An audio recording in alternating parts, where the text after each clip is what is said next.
Line, a great recovery effort. Wow. So violent. These cars are on such a fine-tuning window.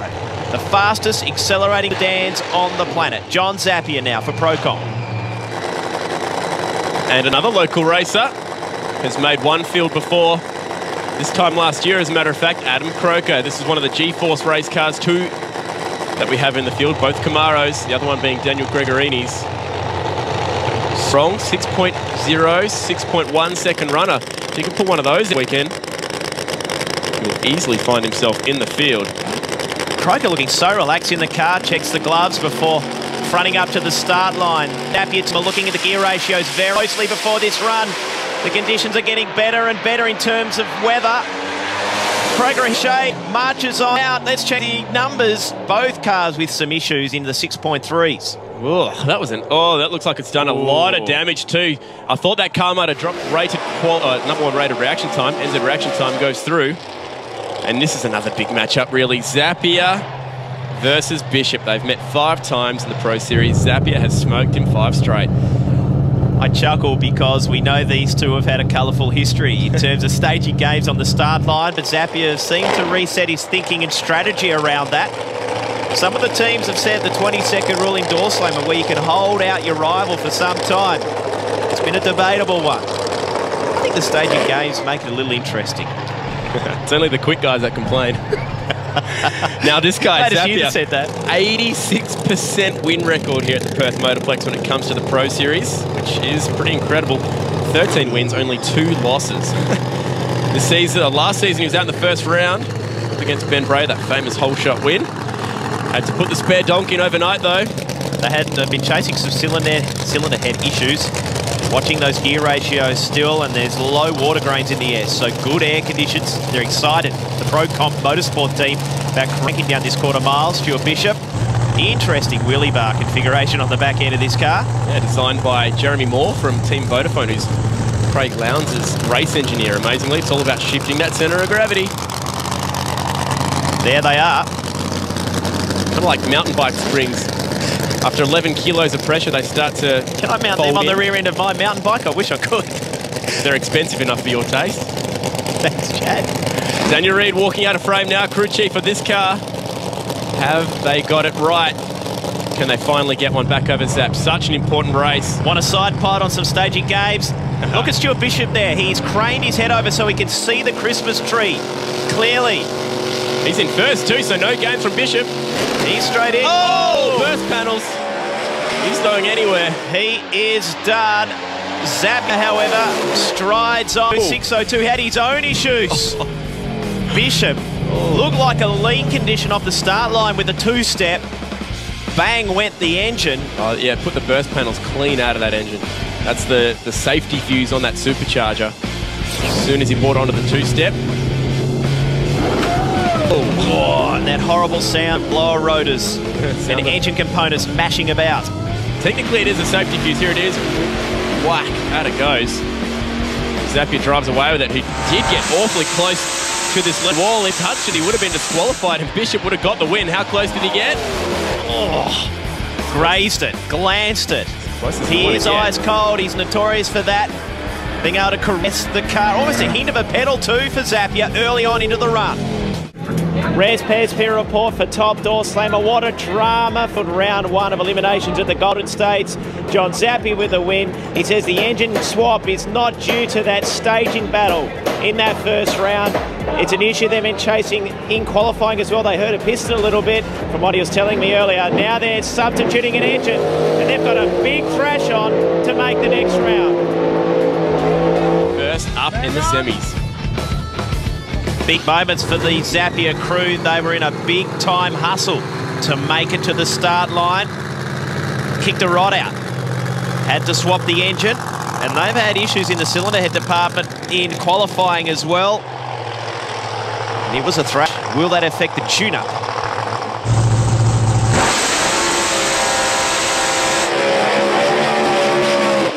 Whoa, huge, huge crowd-pleasing skid.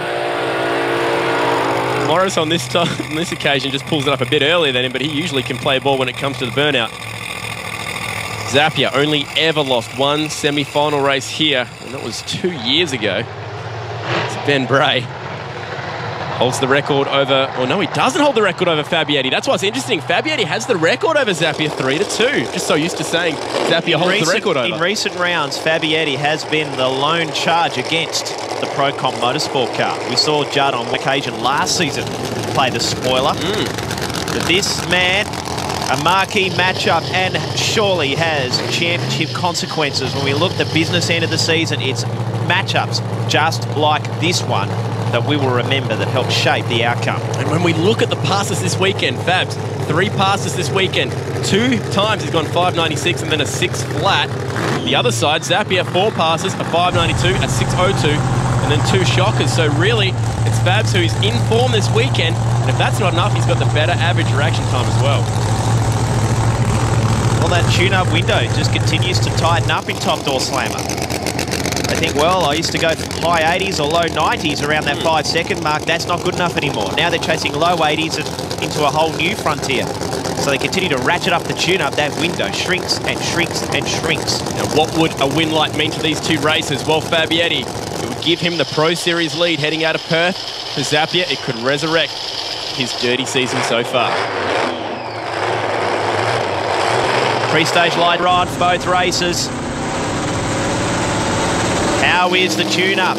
How settled is the Zappia car? About to find out. Better reaction time to Fabietti. He wiggles a little bit, and that was the difference. The wiggle, the deviation, and by both their standards, slower laps times, but Zappia won't care. He gets the win light. Whoa. Wow. Bit of a strange race. I mean, it was a good drag race side by side. Looked tidy, didn't it? Just wonder where the ET was. Just out at about half track, it looked like Fabietti still had him. That little wiggle that you alluded to. Maybe this car put out a cylinder. I thought I saw a bit of methanol choking out the left-hand side of these pipes, but 0.100 best reaction time for NZ we've seen today. Yeah, there's that wiggle, cost him real estate and precious elapsed time, but a 617 is well outside Fabietti's true capabilities. A little scribe of the wheelie bar. Zapp loves picking up the front wheels. That car never even got on that wheelie bar, just tapped it a little bit. Unusual. The other lane, same again. Fabietti really struck the bar, so both there's that fuel. There's that feel-good call on that one. So maybe an ignition or fuel management issue for Fabietti. That's what I was talking about. Oh, and shake. Not enough wheel speed. Yeah, just nowhere near enough wheel speed for Zappia. 2 lazy race cars, 2 lazy reaction times. Well, a 0.100 is a better than average light from Fabietti, but... And the good news is the weather has passed. The Perth Motorplex track staff have worked double, triple, quadruple time. Just like this team. After the semi-final run, they realised their ignition timing was not right. They had a 6-shooter to manage the timing down track. They've disabled that for the final. They believe the conditions are really coming to the Procomp team for this matchup.